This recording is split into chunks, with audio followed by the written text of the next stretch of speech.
With a lot of these addictions, we are so accustomed to it. It's so ingrained in our life, in our culture, in our families that sometimes we don't compute. It doesn't click that these are actually addictions.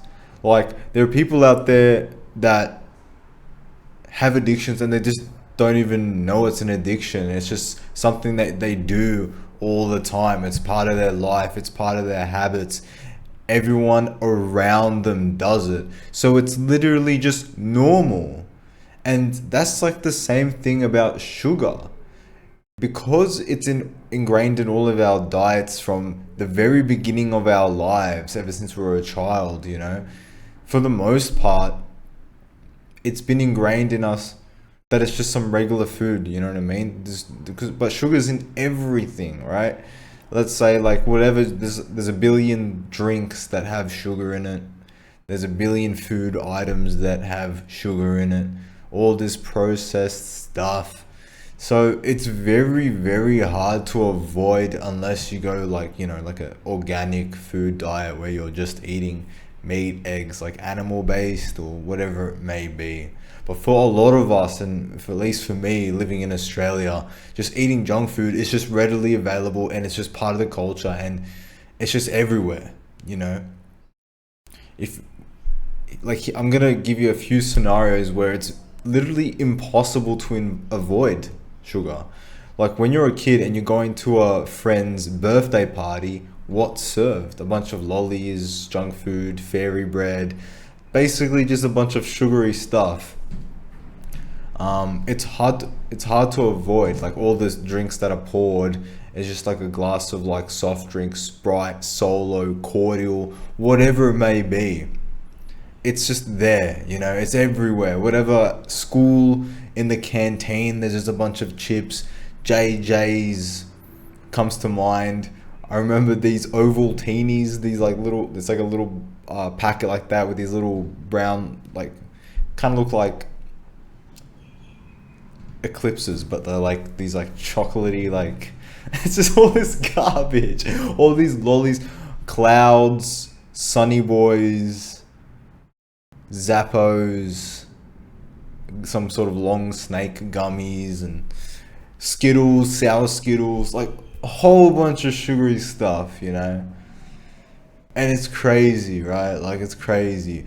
And it's up to you to snap out of it, be aware, and even though everyone is doing it and eating that stuff around you, even though you make that decision to stay away from that stuff and to make a change, because it's an important change. We're talking about your health here. We're talking about your future here. We're talking about your future family, their family. We're thinking a bit more of a longer time frame than just present, like whatever tastes good, just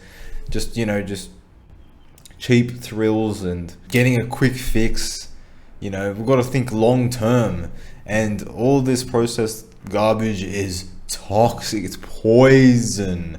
You have no idea how much it really degrades your health. And I'm telling you, there's some stuff you can't say on YouTube. It really, really bad. Yeah. So, how do we improve this stuff? All right, first, we got to replace your current diet with something better. We got to put it in its, remove all that processed sugar, whatever, and then put something better to replace it. Because if you're just going to stop eating this stuff, you're still going to have cravings, you're still going to be hungry. It doesn't fix the problem.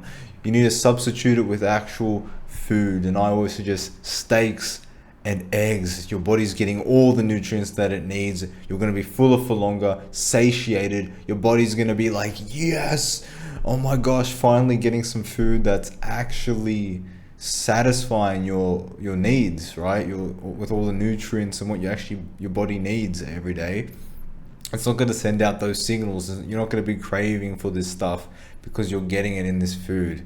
And when you're craving, your brain's, because you're addicted to sugar, your brain's automatically thinking of the stuff in the kitchen, in the pantry, the cookies, the lollies, the biscuits, the etc, etc, etc, the chocolate, the ice cream. Your brain's going straight there, right? But that's just the addiction talking. Because when I've gotten off this stuff for months now, months, I'm no longer addicted. But if I no longer have cravings for that stuff. At a certain point, if you don't have it at all, nothing, no bread, no carbs, because carbs is just sugar, like none of that stuff, right? You don't actually crave that stuff anymore. It's crazy. It's unbelievable. When in the past, as soon as I have a craving, I'm a little bit hungry, I'm a little bit peckish, boom, I straight think of the cookies, boom, I straight think of the ice cream, boom, I straight think of the chips, the abundance of lollies. Oh my gosh. But when you don't do it for a while, when you are hungry, you just think of the regular stuff like meat or whatever. So over time it does change, which is surprising. Next, I do have raw honey, and make sure that it's not heated during the extraction process, because that damages the honey.